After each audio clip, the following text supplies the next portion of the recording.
Welcome to another episode of Follow the Brand. I am your host, Grant McGaw, CEO of 5-Star BDM, a 5-star personal branding and business development company. I want to take you on a journey that takes another deep dive into the world of personal branding and business development using compelling personal story, business conversations, and tips to improve your personal brand. By listening to the Follow the Brand podcast series, you will be able to differentiate yourself from the competition and allow you to build trust with prospective clients and employers. You never get a second chance to make a first impression. Make it one that will set you apart, build trust, and reflect who you are. Developing your 5-star personal brand is a great way to demonstrate your skills and knowledge. If you have any questions for me or my guests, please email me at grant.mcgaugh, spelled M-C-G-A-U-G-H, at 5-star BDM, B for brand, D for development, M for masters.com. Now let's begin with our next 5-star episode on Follow the Brand. Welcome, listeners, to another compelling episode of our podcast. I am your host, Grant McGaugh, CEO of 5-Star BDM and host of the award-winning Follow the Brand podcast, here to guide you through the intricate world of technology and innovation. Each technology innovation episode, we dwell deep into the minds of those shaping our digital future. And today we have a truly exceptional guest with us. Joining us in the studio is a luminary in the realm of cybersecurity, a man whose expertise has been a beacon in the ever-evolving landscape of digital threats, John Riley III. John is not just a specialist, he's a strategist, an educator, and a visionary. His work in cybersecurity has not only protected data and digital assets, but has also paved the way for safer, more resilient online environments. With a career spanning over a decade, John has witnessed firsthand the transformation of the cyber world, from its nascent stages to the complex world it is today. In our conversation, we'll dive into John's remarkable journey, exploring the highs and lows, the breakthroughs and the challenges. We'll uncover the secrets behind safeguarding digital landscapes and understand what it takes to stay one step ahead of cyber threats. So whether you're a tech enthusiast, a professional in the field, or just someone curious about the digital world we live in, this episode is for you. Sit back, relax, and let's unravel the mysteries of cybersecurity with John Riley III on the Follow Brand podcast, where we are building a 5-star brand that you can follow. Welcome, everybody, to the Follow Brand podcast. This is your host, Grant McGaugh. I get an opportunity to talk about business, and I'm going to talk about technology, and kind of what glues them together, and that is data. Now, if we're going to talk about data, we've got to talk about cybersecurity, because you've got to secure your data. Data is the new oil. You've heard that maybe over and over again, but really, when you start adding up the numbers, it actually is. You look at the NASDAQ, you look at the stock exchange, you look at the bigger companies that are on that list, and they are all data companies. They're doing something in technology that's changing and impacting our world. And we've got to find ways to secure that data so we continuously grow on these platforms. I'm going to introduce you to someone I met maybe 4 or 5, maybe even longer than that, years ago. And I met him, and he's talking about emerging technology. The guy is genius when it comes to that. I sit back and I just take a seat and I listen. I listen to him talk about how this world is changing and how we're going to be able to really secure certain aspects of our data. Now, he's got a rich background. I'm going to let him tell you about that. We're going to get this thing rolling, and we're going to get started. So you're going to understand, after you get done with this, why you need to secure your data at a high level moving forward. So, John, you like to introduce yourself? Sure. Thanks a lot, Grant. I think you went over the top there, but that's okay. So my name is John Riley. I've been in the software application space about 24 years now. worked for some companies like Oracle and SAP in consulting services and education services, digital transformation, user adoption, and got into a lot of innovative technology when I met Grant, I think back in 2017, when blockchain was really starting to kick off here in South Florida. It was really big. A lot of people wanted to know about it. I was, more on the enterprise blockchain side and less on the crypto side, but I was also in both of them. But as time started going on, I really started getting more into AI and data optimization, data visualization, digital twins. And then really you start seeing when this innovative technology started coming on board, there was a huge need for securing that data. Now, a lot of people used to look at blockchain was a way of securing it. Well, it was more of a way of just tracking and securing the audit trail, right? But when you really look at securing your data, that's where cybersecurity is really starting to come up aboard and become, I'd say, more prevalent to everyone in the industry that has innovative technology that they're implementing or are really trying to protect what they already have. So you look at financial, healthcare, all these industries that you've been hearing about having cyber attacks are now being more focused on cybersecurity. So recently, I was able to come on board and support the Levant Center of Innovation with the cybersecurity range and helping them with their services around it and making people more aware of what's out there that's going to be hurting them, but also getting them more and more prepared for it. Man, and I'm going to tell you something, John. When I look behind you and I see that screen, I'm like, what the heck is going on back there? And so we want to frame this story around cybersecurity, cyber warfare, cyber attacks. What is the big problem that's out there?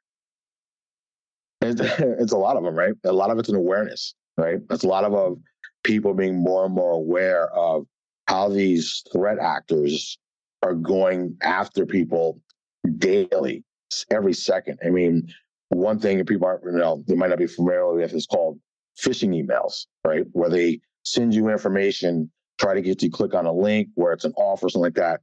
But 3.4 billion phishing emails are sent daily, right? Think about that. 3.4 billion phishing emails are sent daily. That means from your personal email accounts to your work email accounts, these threat actors are going after us. They're trying to find that little niche that get your attention and make you click on it so they can get into your systems. Now, that's just really one way of doing it, but it's one of the most famous ways a lot of people are getting in. Along with the other one would be social engineering, where they're really even profiling you and your habits and the sites you go to, the people you talk to on LinkedIn, the people you talk to on Facebook, and seeing your patterns and going after you that way through its personal information. I've heard that. I've had a couple of different conversations around how they're utilizing AI, they're utilizing machine learning, they're utilizing these same tools that are for the good, but for the bad, right?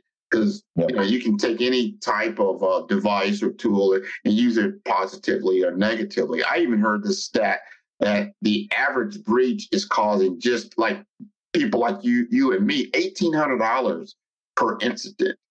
$1,800. You have to ask yourself, can you afford to lose $1,800 out of your cash flow right this second? And it goes back to what you're talking about, awareness. Talk to me a little bit more about that. And that's the thing, right? You brought up a good point, Grant, because IBM released their global cybersecurity report.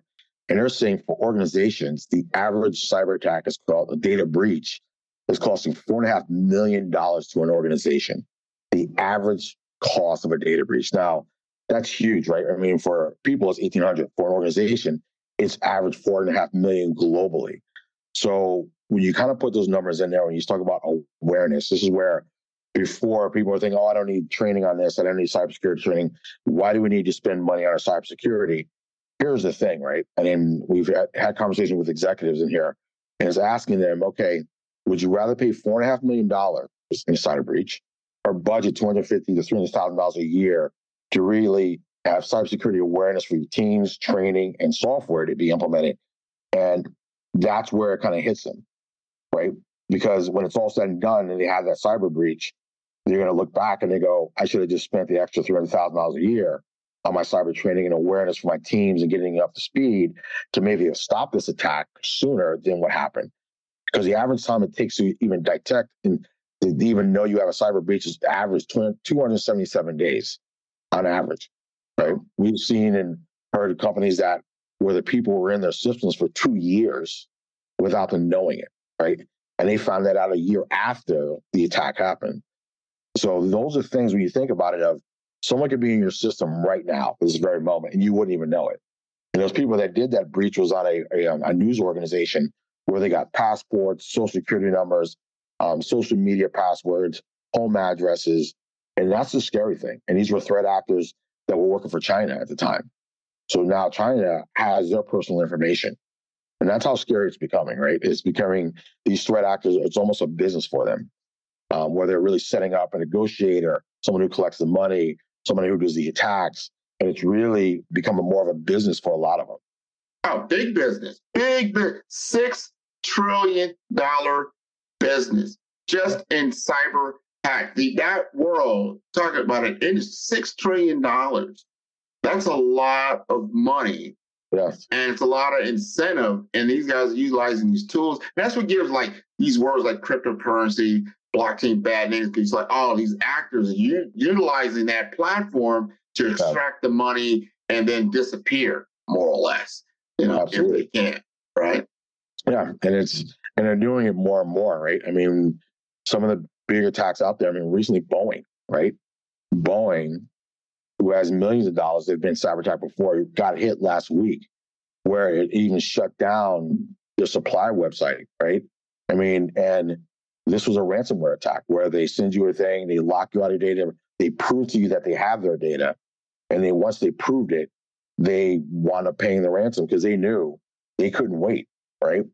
So this is how these organizations know this. Once these guys get in there and they find that threat and really find that niche, this is $1 billion corporation, right? They could be spending tons and tons of money on cybersecurity infrastructure and awareness and training and everything that comes along with it, right?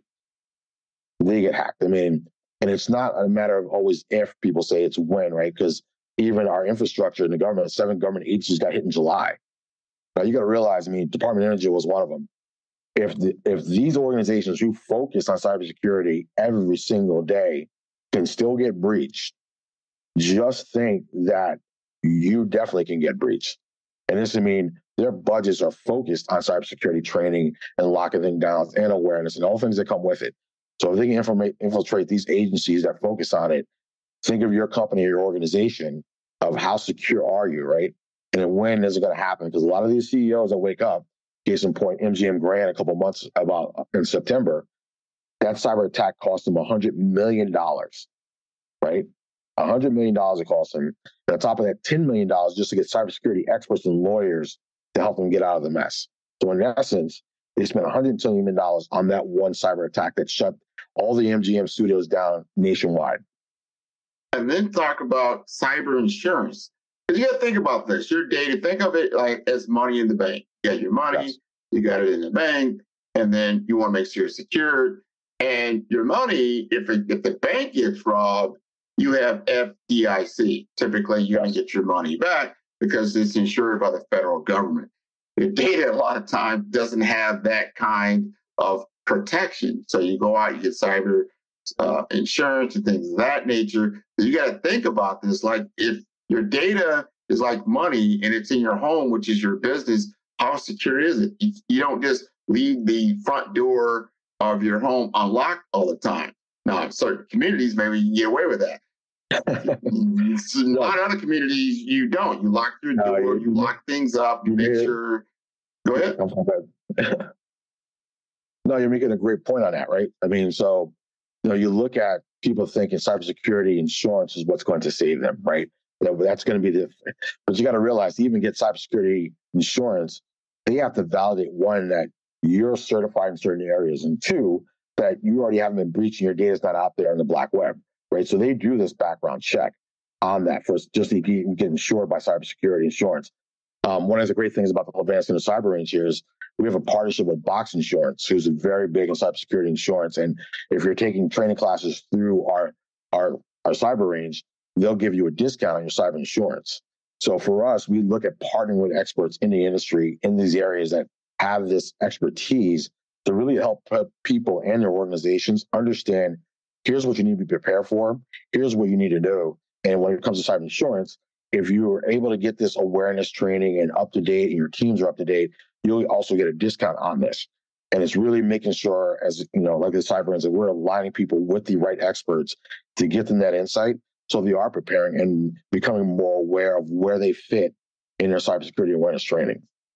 Let's unpack that just a little bit. You're there at the Levon Center Cyber Range. That's at the campus of Nova Southeast University, right? Very, very beautiful location there at the Innovation Center, but you have a particular niche there in the cyber range. Talk to me about some of the objectives of the cyber range and why that's important for these leaders of corporations.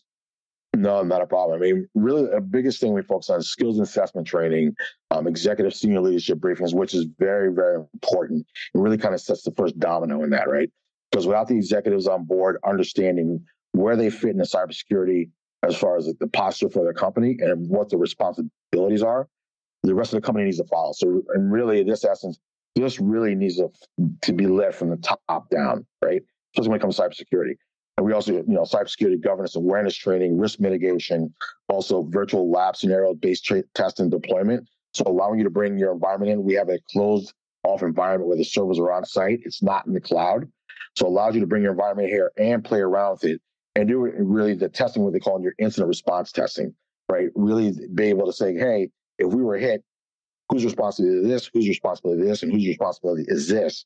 And really got to go through that scenario to see if it will really stand up in a simulated cyber attack. And really the business continuous operations of where do we fit as an organization? What should be our process for continuing training throughout the year? And not looking at it, hey, it's just a 1 month thing. It's really continue of, hey, if it's this quarter, next quarter, we're going to do this. If it's not, I'm going to have my people get training this month. And you got to realize cybersecurity now, if you look at the industry, is highly demanded job roles, right? So you look at the chief information security officer right now, those CISOs, they call them, are really in high demand, especially experienced ones. But a lot of CISOs right now have a lot of pressure on them. And there's the challenge, right? Because they have the shoulders, the weight of the company regarding on them to going, hey, you're responsible for security. Well, recently, and that's kind of what we do in our cyber awareness training with executives, is now executives are being held accountable for cyber breaches, right? They're being held accountable if they weren't a part of implementing their incident response plans, is making sure that they knew who was responsible for what. SEC is coming in and finding them as well. Case in point, organization SolarWinds, if you haven't heard, back in 2021 was hacked. SEC just came out, I think, a month ago, and they're going after the executives and the CISO for that cyber attack. This episode is brought to you by 5-Star BDM. 5-Star BDM is a professional consulting and advisory group keenly focused on business development services for small to mid-sized businesses and entrepreneurs. Although every business is unique, they often share challenges that can be addressed through smart branding. Services include process improvement in operations, digital strategy and transformation, business intelligence, digital marketing, and personal branding. Our 5-Star business and personal branding company has helped a number of professionals and organizations to optimize and grow. The result is more business, more opportunities, better reach, positive outcomes. Please visit www.5starbdm.com to learn more and view all the episodes of Follow the Brand. No, that's very important. I want our audience to really tune into that you are responsible for your data footprint. And if your particular business operations affects other business operations, you can be liable because it came from your lack of digital hygiene, so to speak. Right. So, but some of the things that happen at the range that I really, really like is that you take them through scenarios, real life, real time. Because everybody says, and I talk to the business owners like, all right, what's your business continuity plan? What's your disaster cover? And they whip out something from 2018 or whatever. Like, here it is, right here. We're ready to go. So, well, when is the last time you tested it? And the test maybe they just go through a checklist. And maybe they all get into like a little, boardroom, and then everybody goes through their role, and that's it. Yeah. Talk to us about what you're doing. So you're talking about the tabletop exercise kind of in a way, right? So you go in the boardroom, the old way was You go through your checklist. Yep, I'm going to do this. Yep, you'll do that next. And okay, well, in real life, that's not realistic, right? When you come to our cyber range, we really kind of put you through the scenario, and even going through the role playing of, here it is, here's a cyber attack, here's what happened. What do you do next, right? And you get to even go through it on the screen through the exercises, and everybody that's in the room with you is going through it as well. So it really kind of brings a very real feeling in our cyber range. Maybe before we get done, I'll try to turn my camera around and show you the whole thing. It's closed off. So a lot of people, when they walk in here, they feel like, hey, I feel like I just walked into the Pentagon. Right? You feel like you're really in a private room because there's no windows in here. The doors, the window on the door is blocked out. And it just has this feeling with the screens and all the, the monitors on the desk allows you to think, hey, okay, I'm really coming in here to get something done today. And if there's a real scenario and if there's a real cyber attack that was going on, your team would need to have kind of what they call a war room, right?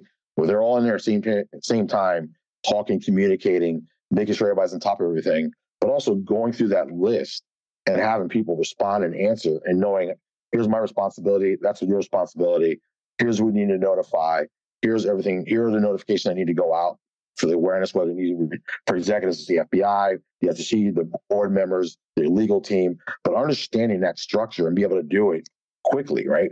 I'm former military, so I was in the Marines, right? And the big thing is always muscle memory, right? Being able to do it so consistently that it's muscle memory. Like if you close your eyes, you would know where to even hit the button on your laptop to send an email, to give a notification that you'd been breached, and for the FBI to be noticed, right? It was the biggest thing. People laugh and think about, those things can happen. They can happen, right? I mean, you look at critical infrastructure. There was recently a conference on critical infrastructure in Miami that talked about a lot of these things that could happen. When they shut those things down and you don't have cell phone service, you don't have any way of notifying people, if your contingency plan isn't in place to handle that, you can imagine what's going to happen, right? What is your backup plan, right? You don't have a cell phone? Do you have a walkie-talkie? You don't have a walkie-talkie? Do you have a satellite phone? Do you have this, right? Thinking in that such a manner of worst case scenario. Because when it actually happens, right, no one's ever expecting it.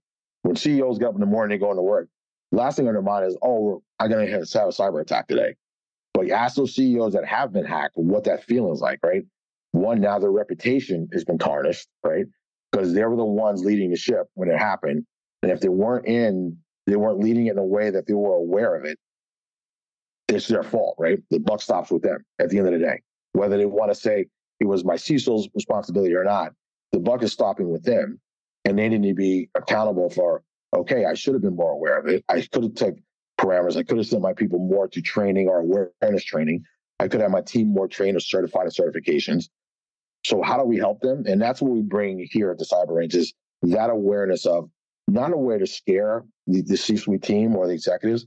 It's the understanding of, here's what the new regulations are holding you accountable for.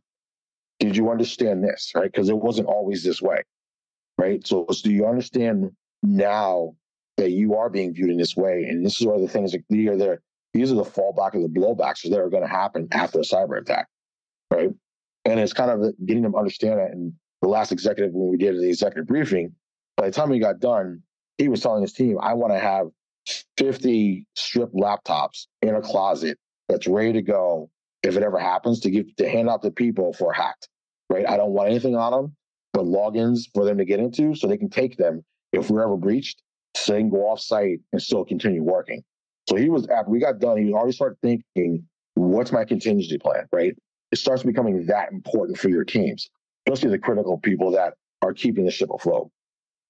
Business continuous operations, because once you do get that breach, that means it's just like a battleship, right? And you just taking on a hit, from an enemy battleship, let's just say, and you're taking on water, and you're sinking into water, and you're going to have to repair it as quickly as you can. But at the same time, you've got to have information that goes out to your employees. They got to understand what's happening. You got to also get ready for the press releases. You've got to deal with the outside contingencies that are going to happen as well, depending on the complexity of your organization and where it sits and what it is. There's another service that you provide that I think would be very, very interesting to our business owners, because like they say, hey, you know what?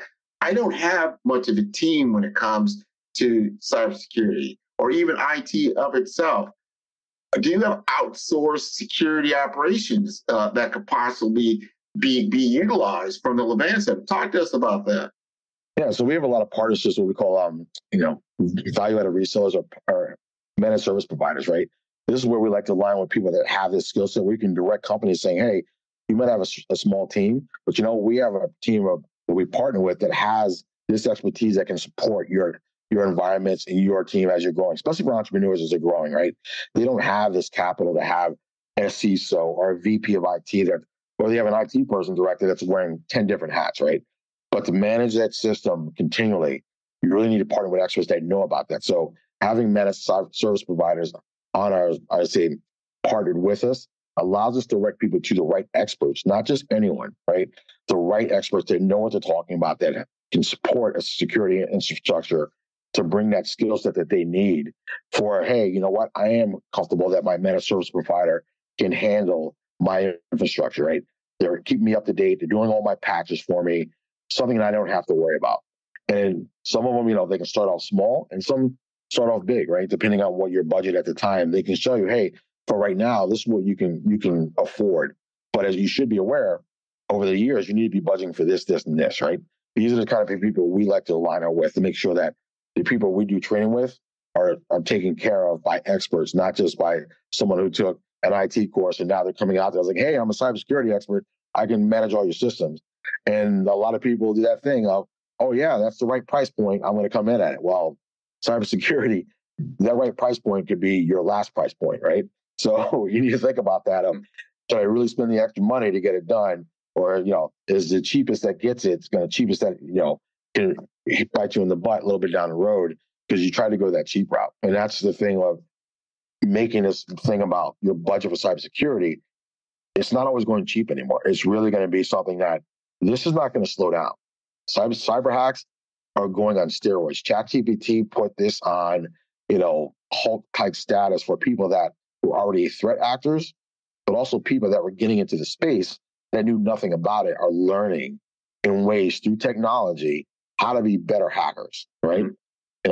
AI for good, and it's also, unfortunately, there can be AI for bad, and people are leveraging it in both different ways. And this is where cybersecurity is more important than ever.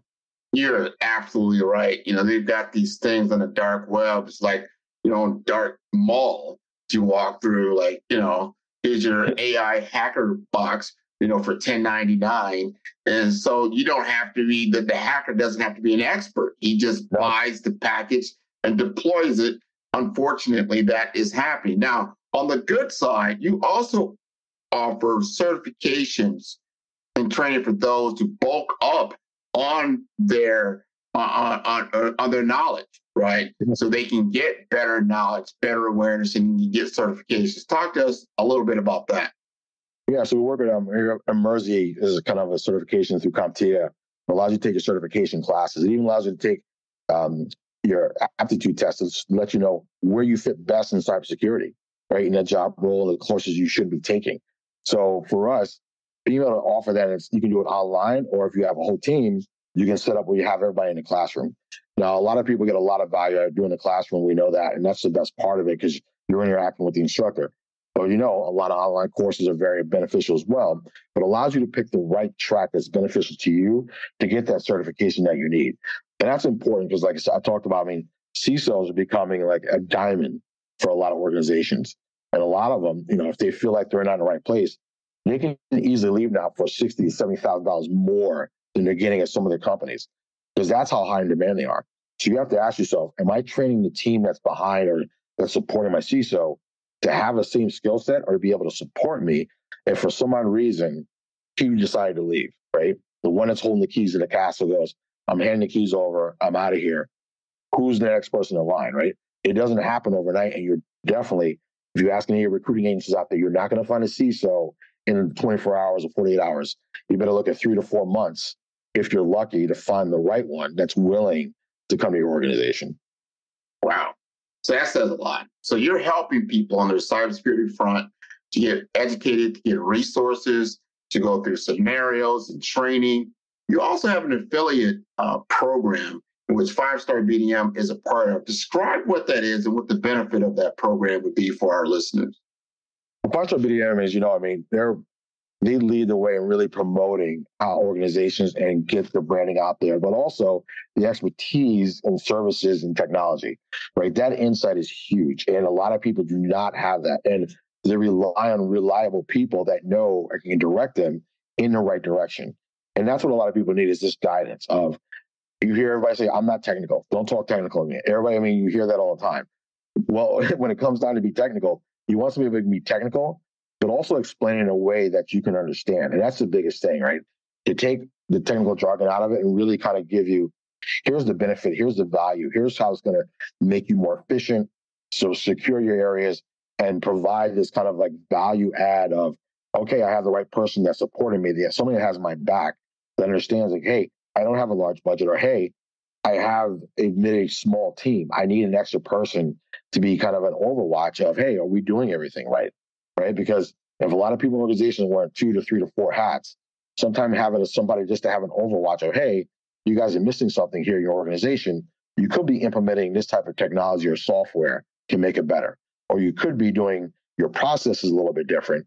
You need somebody who has the expertise, in 5-Star BDM, definitely, an organization that has that insight and has been in the industry for a while that knows that. And that's what you want, not someone that's just new on the block. I'm not saying a lot of people that are new in their careers are bad, but the ones that have kind of been through the gauntlet, I'd say in the trenches for a while, those are the ones you want to have on board that really know what it was like in the past, but also knows innovative technology. Absolutely. And I'm definitely going to attest for that. This landscape has changed dramatically in my information technology experience and expertise for the last 25 years. And what you said earlier about AI taking that extra leap and giving people the ease of use to get information in a blink of an eye. But if you utilize human intelligence, let's not get rid of the HI, the human intelligence, the awareness, and the collaborative nature. You don't have to know everything, but you need to know somebody that does know what you don't know to fill in those gaps, so that, let's just say, you do get hacked. We don't want anyone to get hacked. We want to prevent that as much as possible. You want to mitigate a lot of those circumstances. So as 5-Star BDM, very, very knowledgeable on the tool set. You have to have good tools. So you have to have, but it's not software only. It's deploying the software, understanding the software. You have to have the human intelligence and the resources to combat these types of forces that are happening out there. I tell people all the time, a lot of times, if something, just for instance, in a cyber hack attempt, anytime some type of, it could be email, it could be social media, is asking you to do something that's out of character. Yes. Because they have things like now, like, hey, I saw a likeness of John Riley III. And I heard his voice, and he told me to do this, but it sounded a little fishy, but I did it because it's John Riley III. Just remember, if it's something is asking you to do something outside of character, there's 2 things: trust, but verify. That is the military way. You've got to verify, and you got to have a way of verifying that information or that ask or what is happening is real, and it serves a purpose that's beneficial to both parties, because typically they're just taking advantage of people who are asleep at the wheel. Would you agree with that, John?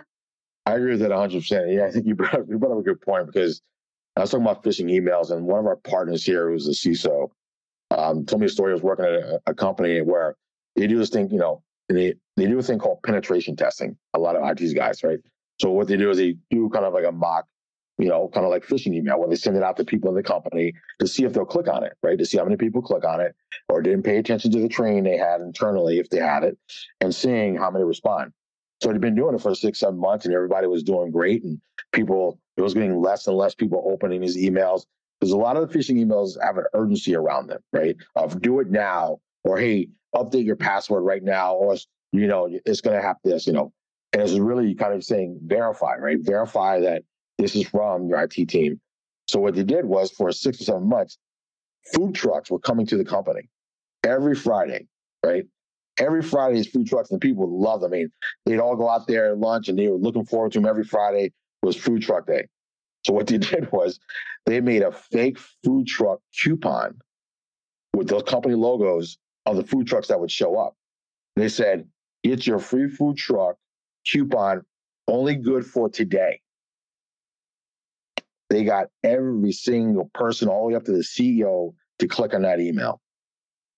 And they were like, "Got you." And that's how you got to think about threat actors. They're thinking of almost from a sociologically of your mindset. What will people do? We'll switch it up. Okay, you got this down? Not a problem. What do you like? I'm going to see what you like on LinkedIn. I'm going to see what you like on social media, right? They'll start profiling social engineering. Going, oh, you kept going to this site here. You kept clicking on or liking these promotions here. Not a problem. And they'll come in that mindset of knowing we're creatures of habit, right? Oh, yeah, yeah. And it used to be all free is for me. That doesn't hold true that much anymore, right? You need to think about if it's free, you're like, I don't care if it's my favorite store, favorite restaurant, give me $100 coupon, for my best surf and turf. You need to think twice now, right? You're like, okay. And when he said that, it opened my eyes because I was like, wow. Because you don't think it, it's muscle memory. You're like, oh, yeah. Wow. Every Friday they're here. Oh, the company must have set this up to give us a free coupon, right? The company must have sent this out as a free coupon. Got you, right? So thinking about things as you go through and you get emails, you see these things come through, it's that type of awareness, right? And this is where having cybersecurity training awareness is huge, but the continuation of it, right? It's not just a one and done thing of, hey, I'll take this course and I'm done. It's consistent because cybersecurity has been changing faster and faster, almost like technology. Every month is something new. Every month is a new type of a hack or somehow they got in, right? And it's really that going, okay, your incident response plan that you set up and tested in January might not work by the time it's December. Yeah. Right? Think about that. Think about when ChatGPT came out, right? The world went crazy, like, oh my God, right? It wasn't thinking about 6 months before, and whatever plans were there, once they came out, it put hackers and threat actors on steroids, right? So whatever was in place before is now obsolete. Now you have to think from a different mindset of, wow, they could be doing this and that with AI. And it's continually trying to be like, how do we keep this at the forefront of building a culture this way? And it's not easy because, in the industry, with digital transformation, a culture change in an organization, it's not an easy process, like turning the Titanic. And you need that time to continually hammer away at the messaging and leading it. And it comes from the top, right? Because if it's not being steered in that direction of, here it is, it's not stopping. By the way, cybersecurity and hacks are happening daily, secondly, right? And a lot of it, you look at the industry, it's your competitors getting hacked. And look at South Florida healthcare, right? We're a huge cyber attacks on healthcare down here, and that's huge, right? And that doesn't stop. So you got to be thinking of, for my healthcare organization, I do need to be more and more aware of this. I can no longer have a blind eye of my IT team will tell me if something's wrong. I need to be in the weeds with it. Yep. Now, what you're saying there, and what I've noticed is that a lot of organizations, they will have what you call cybersecurity awareness training for their employees, maybe once, twice a year. That's not going to get it done. If you're not getting, I would say, an email of something from a trusted, verified source talking to you about the potential hacks that are out there, the emails that are happening, because of the collaborative fabric, we have to share the information like, oh, wow, oh, yeah, I heard about this. And now I know about this. To your point earlier, because everybody didn't open an email at the same time, well, all of a sudden, it started happening. Someone should be getting alerts, right? And then whoever got those alerts, that information's got to get out to the population as quickly as possible to shut these things down. So awareness is definitely our key when it comes to social engineering and peaking the human intelligence versus the artificial intelligence. So it's HI plus AI against AI. Yeah, right. That's the easiest way to explain it, right? Just to make it make sense. And it's kind of this circle, right? And it doesn't stop. And you look at how things are going. that technology, they used to say it moves every 2 years, right? If you're paying attention, it's every 6 months. Yeah. Right. And AI is making it even faster for technology to speed up. Right. So this is where we're at, right? This is where it's not slowing down. Every day when you wake up, you're hearing about a new innovation, right? There are a lot of innovative things going on that are moving faster because of AI, right? I mean, I like to think, look at, look at COVID, right? When it came to the vaccines, it used to take, what, 5-6 years? Oh, yeah.